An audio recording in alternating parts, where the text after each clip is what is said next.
You ever see a man so used to power that the moment it slips, he completely unravels? That's exactly what happens to Dean Cipher in Gen V Season 2, Episode 6. And honestly, no exaggeration, it's one of the most chilling meltdowns in the boys' universe. Because this isn't just rage, it's fear disguised as fury. Cipher isn't just any villain.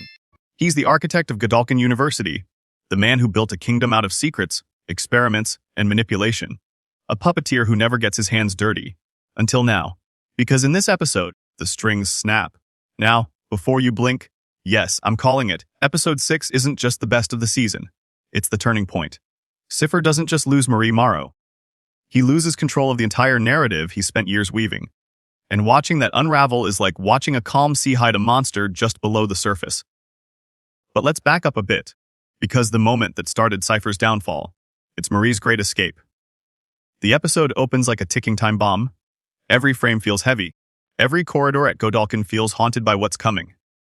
Marie's been planning this for episodes, outsmarting guards, analyzing patterns, biding her time. And when the moment comes, she moves like lightning. Blood manipulation meets pure intellect, a guard blinks, and she's gone. Now, I've got to say it. Marie Morrow's evolution has been one of the most satisfying arcs of the season. She went from a confused, self-doubting freshman to a force the entire system fears. And this escape, it's her graduation. Not the kind with diplomas and applause, but the kind where the price of freedom might be your life. And somewhere in that pristine, glass-walled office, Dean Cipher watches everything crumble. You can almost feel it through the screen, the shift. The air thickens. The camera lingers on his face a moment too long. The jaw clenches. The fingers twitch. That's not anger yet. It's something far worse. It's realization. For the first time, Cipher knows he's losing the one thing he can't afford to lose: control. Now, I know what some of you are thinking. Come on, Cipher's had worse days, right? But no. This one's different. Because Marie isn't just another runaway. She's the variable he didn't calculate. She's the student who figured out the man behind the curtain. And here's where things get wild. Cipher's meltdown isn't immediate. It's slow, deliberate. The kind of breakdown only someone obsessed with perfection can have. First, it's the pacing. Then the barking orders. Find Morrow. Bring her to me. You can hear the desperation disguised as authority. Then the explosion. Furniture flying, papers torn, threats thrown like daggers. He's unraveling, and it's glorious. This is where the writers of Gen V pull a masterstroke, because we've seen Cipher as the cold manipulator, the kind who smiles while pulling the strings. But now, he's human. Terrifyingly human. His voice cracks. His control slips. The sweat on his forehead isn't just from rage. It's from panic. And that's where the genius lies. Because Cipher's anger isn't just anger, it's exposure. The mask slips, and underneath is a man drowning in his own web of secrets. Now, let me say something personal here. If I had Cipher's job juggling God, complex students, Vought's corruption, and a lab full of dirty secrets, I'd probably be smashing tables too. But that's the difference. Cipher's not angry because he lost something.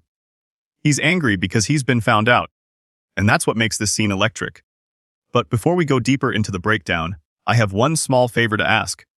If you love stories that peel back the layers of power, control, and madness, hit that subscribe button.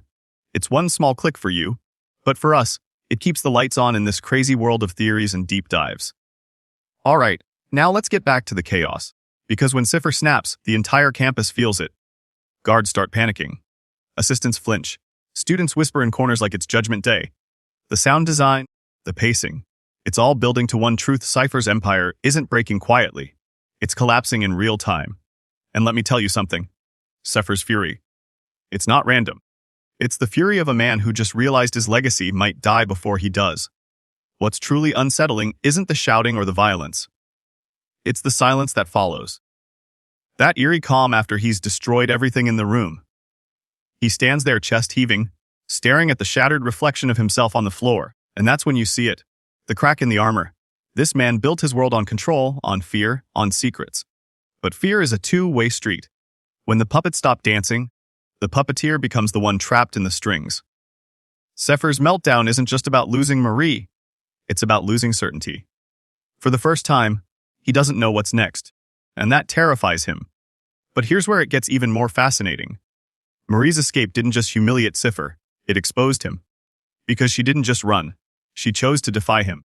And in Cipher's twisted psychology, That's unforgivable. Remember how calm and calculating he's always been. That image he presents of being in control, untouchable, always 10 steps ahead. This moment shatters that illusion. The camera doesn't just show a man angry. It shows a man cornered. And that's what makes it so dangerous. Because people like Cipher, when cornered, don't surrender. They retaliate. They destroy. They rebuild in fire. You can almost hear his thoughts racing. How could she outsmart me? Who helped her? Who else knows? And each question fuels the next wave of rage. Here's the thing, though. Cipher's meltdown isn't just emotional. It's symbolic. It's the moment the old Godolkin begins to die. The power dynamic shifts. The students aren't just pawns anymore. They're awakening. And Marie Morrow, she's the spark. That's why Cipher's reaction feels so visceral.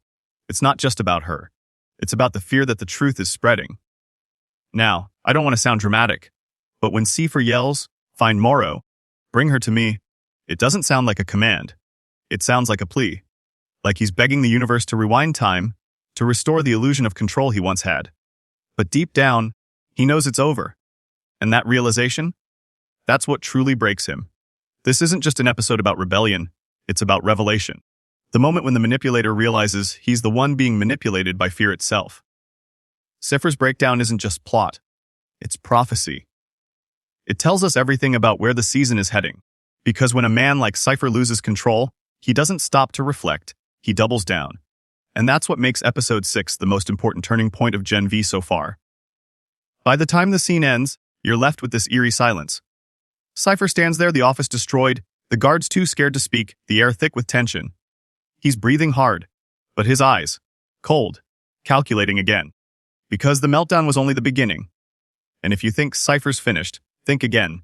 This man just declared war, not just on Marie Morrow, but on the entire new generation of supes who dare to defy him. The game has changed. The board is burning. And for the first time, Cipher isn't the one pulling the strings. He's the one tangled in them. And that, my friends, is the most dangerous version of him yet. Dean Cipher's rage may have shattered glass and furniture, but what it really shattered was an illusion, the myth of control. Because let's be honest, Cipher was never angry about Marie escaping. He was terrified of why she escaped. Every villain in the boys' universe has a secret they can't afford to see daylight. Homelander hides insecurity, Stanegger hides corruption, and Dean Cipher, he hides fear. Not fear of death or exposure, but fear of irrelevance. That's his real weakness. For a man who built an empire out of manipulation, nothing is more terrifying than realizing the world no longer listens to you. See, Cipher's entire power comes from control. Psychological, informational, institutional control. He knows everyone's secrets, files every weakness, and keeps Godolkin running like a machine fueled by blackmail. But Marie Morrow, she broke the code. She didn't just escape, she escaped with knowledge. And that's the secret Cipher can't let out. Because if Marie exposes what's really been happening under Godolkin, the illegal enhancements, the cover-ups, the mind control experiments, it's not just Cipher's career that's over. It's his identity. He's not the dean anymore. He's just a fraud who played God and got caught. And that's what makes this meltdown different from any other villain freakout we've seen. Cipher isn't angry because he lost a student. He's terrified because Marie became free, and freedom is the one contagion he can't contain. But here's the twist: Cipher's breakdown was always coming. If you go back through earlier episodes, the signs were there. A nervous glance here, a trembling hand there, a sentence cut off before it slips into confession. The writers hid the cracks like landmines. Episode 6 just stepped on all of them at once. Think about that scene in episode 3, where Cipher stares too long at Marie on the monitor, muttering something about potential. That wasn't admiration. That was possession. He doesn't see her as a student. He sees her as his creation, his masterpiece, the living proof that his secret projects worked. So when she rebels, when she rejects him, it's not just defiance. It's betrayal. That's why his outburst feels so personal. He's not screaming at a student. He's screaming at himself. And this is where Cipher's psychology becomes terrifyingly relatable. Because deep down, his anger comes from something human, the fear of losing what defines you. For years, he's been the puppet master, the one who knows everything and controls everyone. But power, once challenged, becomes fragile. When Marie escapes, Cipher's empire of fear collapses into chaos. The security systems he built, the protocols he designed, the blind loyalty of his staff, all meaningless. One act of rebellion turns him from god to ghost. And that's the moment his mask breaks.